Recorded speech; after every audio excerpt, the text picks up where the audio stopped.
박정희 유신 정권 시절 내려졌던 긴급조치 9호가 위헌일 뿐만 아니라 민사적 불법 행위에 해당하며 국가는 피해자들에 대한 배상 책임을 져야 한다는 대법원의 판단이 조금 전에 나왔습니다. 자세한 내용 김성수 변호사와 짚어보겠습니다. 어서 오십시오. 안녕하세요. 네, 긴급조치 9호에 대한 대법원 전원 합의체의 판결이 조금 전에 나왔거든요. 우선은 판결 내용 짚어보기 전에 긴급조치 9호가 어떤 내용인지 먼저 말씀을 해주시죠. 예, 긴급조치 9호 좀 이야기는 많이 들어보셨을 텐데 그 내용이 무엇인지는 모르시는 분들이 많이 계실 수가 있을 겁니다.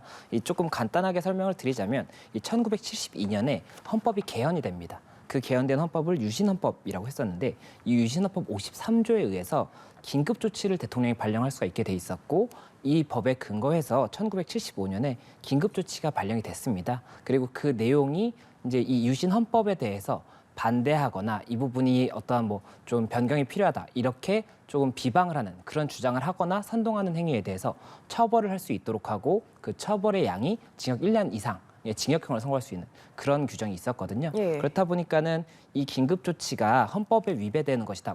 이런 이야기가 굉장히 오랫동안 나왔었고 결국에는 위헌의 판결이 났었지만 네. 국가 배상에 대해서는 판단이 되지 않았었기 때문에 계속해서 좀 쟁점이 됐던 그런 사건이라고 볼 수가 있습니다. 네, 긴급조치 9호 피해자 70여 명이 이제 국가가 책임을 배상해야 된다 이렇게 소송을 냈고 그 결과가 나온 건데 대법원 전원합의체는 국가의 배상 책임을 인정을 했죠. 예, 맞습니다. 오늘 이제 대법원에서는 그 국가 배상 책임에 대해서 인정을 했었는데 이 부분 판단이 이제 좀 많이 쟁점이 됐던 이유가 이게 조금 그 앞전에 이런 사건들이 여러 가지가 있었습니다. 말씀드렸던 것처럼 이게 1975년에 발령이 됐었고 이후에 이제 이것이 위헌이다 이런 이야기가 굉장히 많이 나왔었는데 실질적으로 위헌 판단을 받은 것은 2013년이에요. 네. 2013년에 헌법재판소에서 이 부분 이 긴급조치 자체가 헌법에 위배되는 그런 판단이었다라고 이제 좀 판단을 했었고 그리고 대법원에서도 이 2013년에 이 긴급조치 9호가 위헌이었기 때문에 무효이고 그렇기 때문에 그때 당시에 이 긴급조치에 의해서 유죄의 선고를 받았던 분들은 재심을 하면 다시 무죄를 받을 수가 있게 됐어요. 헌법에 위배되는 법이었기 때문에. 네. 그래서 재심을 해서 무죄를 받고 무죄를 받는 경우에 이제 굉장히 무고하게 그러면은 이런 형사적인 좀 처벌을 받은 거지 않습니까? 예. 이에 대해서 형사 배상을 신청을 할 수가 있어서 배상까지는 이제 결정이 났어요. 그래서 이 들어가 계신 동안에 그 기간을 이제 곱해서 이 배상을 하는 그런 식이 있는데 그걸 통해서 배상을 받았고 이제 이 분들이 이 국가 배상을 청구를 한 겁니다. 국가가 이제 잘못해서 손해를 입었기 때문에 손해배상을 청구를 했었는데 2013년 당시에 이제 청구했던 것은 2015년에 대법원에서 이게 국가 배상 대상이 아니다라고 판단이 났던 겁니다. 그렇다 보니까는 이번에 또 이제 동일한 사안에 대해서 다시 한번 판단을 받는 것이어서 예. 이번에도 그렇다면은 또 국가배상 대상이 아니다라고 해서 원고들이 패소를 할지 아니면은 이번에는 인정이 될지 이 예. 부분이 좀 쟁점이 되었던 것이고 위헌임에도 불구하고 국가배상의 판단 그 대상이 아니라고 판단이 됐던 부분이 고도적 정치적 행위였다 이렇게 지금 판단했었기 때문에 예. 이 부분이 이제 어떻게 해석될 것인가 쟁점이 됐던 겁니다. 네, 말씀해주신 대로 재판의 쟁점이 이제 7년 전에는 이제 국가 책임이 없다 이렇게 얘기를 했고 이번에 과연 그 판례가 바뀔 수가 있는지 여부였는데 가장 큰 바뀐 이유는 뭐라고 보십니까? 예, 일단은 지금 대법원에서 계속해서 이 판단에 대해서 지금 이야기를 하고 있는 상황이고 이게 판결문이 나와봐야 정확한 내용이 이제 조금 더 정리가 될 것으로 보이긴 하는데 네. 우선 조금 중요한 키워드는 결국에는 공무원의 객관적 정당성이 결여되는 그런 판단이었기 때문에 결국에 손해배상의 대상이 된다라고 본 것이고 말씀드렸던 것처럼 2015년에는 위헌인 것은 인정이 되지만 그럼에도 불구하고 이 긴급조치 자체가 국가의 이런 고도적 정치적 행위였기 때문에 정치적인 책임을 질 뿐이지 이것이 개개 국민에 대한 손해배상의 대상이 아니다라고 이렇게 판단을 했었거든요. 예. 근데 이제 그 부분에 대해서 그게 고도적 정치적 행위라고 보기보다는 배상의 대상이 되는 그런 행위였다. 이렇게 조금 판단을 달리했다. 이렇게 볼 수가 있는 것이죠. 네, 조금 전에 나온 긴급조치 9호에 대한 판결 내용까지 짚어봤고요. 저희는 다음 내용으로 한번 이어가 보겠습니다.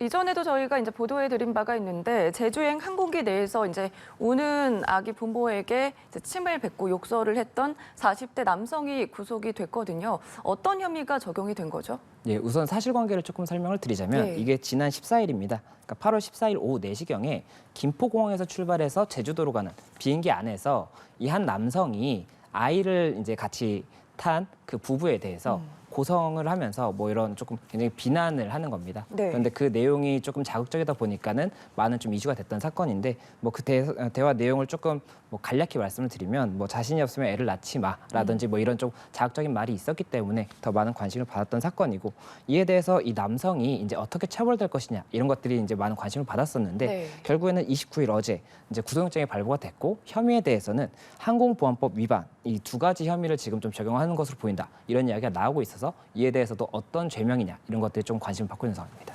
네, 그 전에도 항공보안법 위반에 당연히 속할 것이다 이렇게 말씀을 해주셨거든요. 그렇다면 이번 사건의 경우에 처벌 수위는 어떻게 되는 거예요? 처벌 수위 같은 경우에는 지금 이번 사건 같은 경우에 조금 항공보안법이 한 가지 위반이 아니라고 볼 수가 있어요. 일단 항공보안법에 보면 50조 3항 이호에 폭언 고성방가를 하는 행위에 대해서 3년 이하 징역 또는 3천만 원 이하의 벌금형을 처벌을 규정을 하고 있습니다. 그리고 또 46조 2항에서는 항공기 내에서 다른 승객을 폭행하는 행위에 대해서 5년 이하의 징역의 형을 선고를 할 수 있도록 되어 있어요. 네. 그래서 이 두 가지가 지금 다 성립이 될 수가 있다고 보고 있기 때문에 이게 이제 어떻게 좀 판단이 될지 봐야 될 것으로 보이고 또 이 남성이 이렇게 고성을 하는 과정에서 이 아이의 아버지에게 침을 뱉었고 또 우리 멱살 잡았다 이런 행위가 지금 이야기가 되고 있는데 이게 이제 폭행 부분이 되는 거거든요. 예. 그래서 이게 항공보안법상의 처벌 규정도 있지만 형법상에서도 폭행이 또 별도로 성립을 할 수가 있기 때문에 이 부분을 지금 어떻게 판단을 할지 뭐 흡수가 된다고 볼지 이런 것들이 조금 쟁점이 될 것으로 보이고 네. 그게 이제 다 이제 판단이 되고 나면 그 다음에 뭐 어느 정도의 처벌 수위가 결정이 될 것으로 보이는데 이게 지난 7월에 이 코로나 음성 판정서를 좀 요구하는 이 승무원에게 난동을 부렸던 남성 20대 남성이 있었는데 네. 그때는 징역 6개월에 집행유예 1년이 나왔었단 말이죠. 근데 이번 같은 경우에는 그거보다도 조금 더 복잡한 죄명이 좀 더 많은 상황이기 때문에 조금 더 중히 처벌되지 않을까 이렇게 예상이 되는 상황입니다.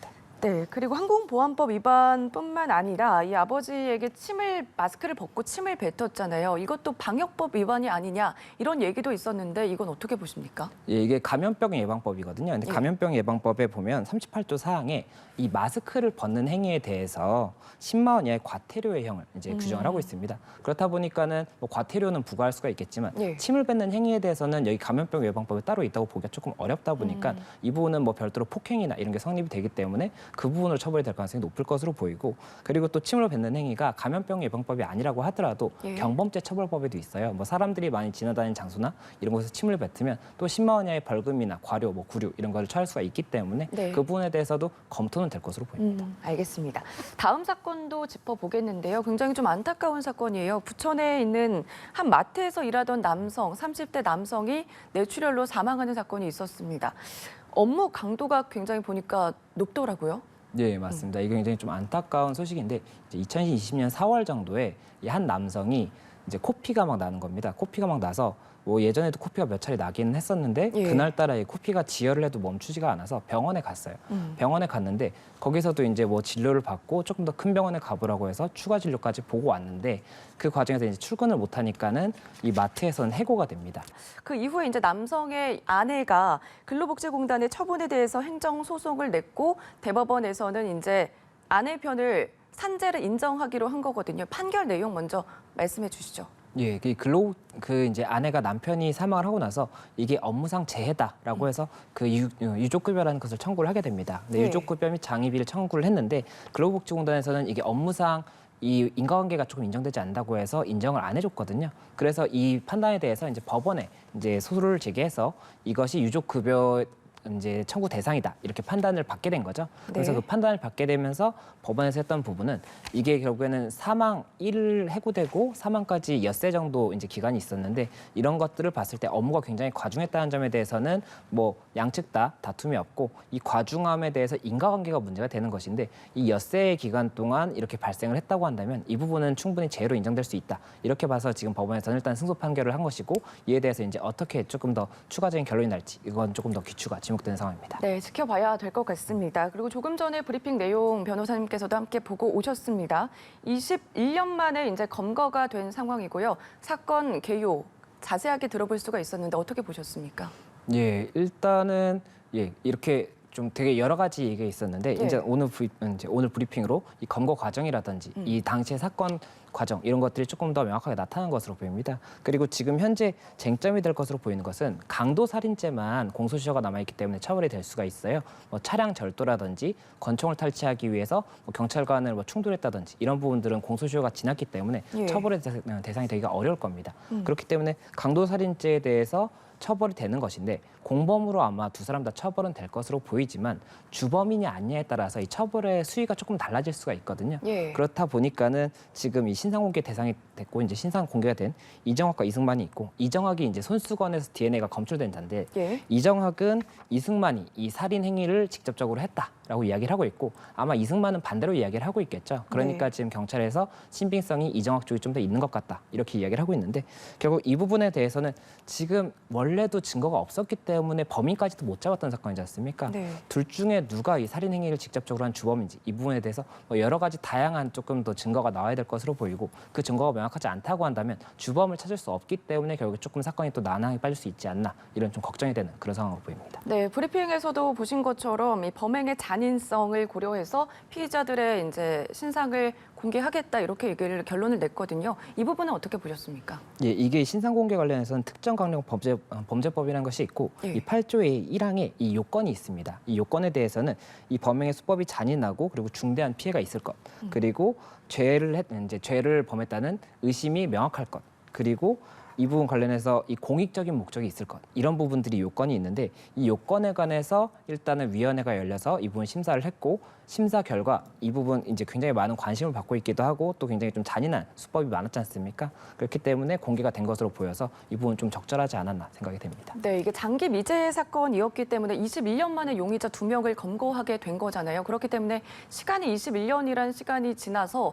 처벌 수위도 어떻게 달라질지 궁금하실 것 같거든요. 앞으로는 어떻게 예상하십니까? 이 사건이 원래는 공소시효가 있었다면 15년이 원래 살인죄의 공소시효였기 때문에 예. 2016년에 만료가 됐어야 됩니다. 그런데 굉장히 우연히도 이제 태안이법이 2015년에 이렇게 좀 시행이 되면서 공소시효가 살인죄에 대해서는 없어졌거든요.